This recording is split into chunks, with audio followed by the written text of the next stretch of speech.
Hey guys, today we are going to start reading Seedfolks together by Paul Fleischman. It's our next book that we're going to share. So let's get started. I stood before our family altar. It was dawn. No one else in the apartment was awake. I stared at my father's photograph, his thin face stern, lips latched tight, his eyes peering permanently to the right. So peering, let's pause here for a second, means to look. So he's looking permanently, which means always, to the right. I was 9 years old and still hoped that perhaps his eyes might move, might notice me. The candles and the incense sticks lit the day before to mark his death anniversary had burned out. The rice and meat offered him were gone. After the evening feast, past midnight, I've been wakened by my mother's crying. My oldest sister had joined in. My own tears had then come as well, but for a different reason. I turned from the altar, tiptoed to the kitchen, and quietly drew a spoon from a drawer. I filled my lunch thermos with water and reached into our jar of dried lima beans. Then I walked outside to the street. The sidewalk was completely empty. It was Sunday, early in April. An icy wind teetered trash cans and turned my cheeks to marble.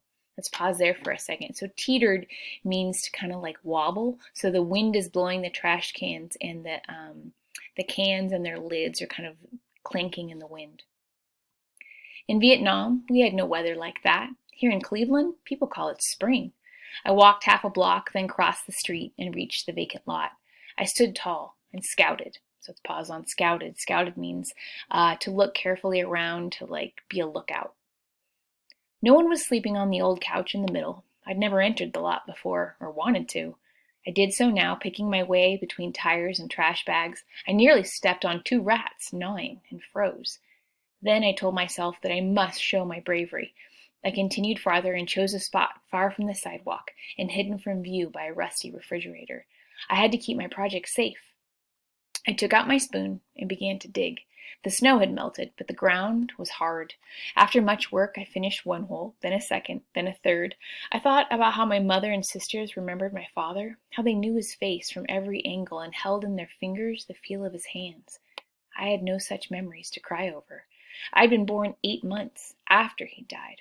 Worse, he had no memories of me. When his spirit hovered over our altar, did he even know who I was?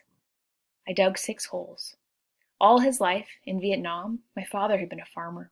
Here our apartment house had no yard, but in the vacant lot he would see me. He would watch my beans break ground and spread, and would notice with pleasure their pods growing plump. He would see my patience and my hard work. I would show him that I could raise plants as he had. I would show him that I was his daughter. My class had sprouted lima beans in paper cups the year before. I now placed a bean in each of the holes. I covered them up, pressing the soil down firmly with my fingertips. I opened my thermos and watered them all, and I vowed to myself that those beans would thrive.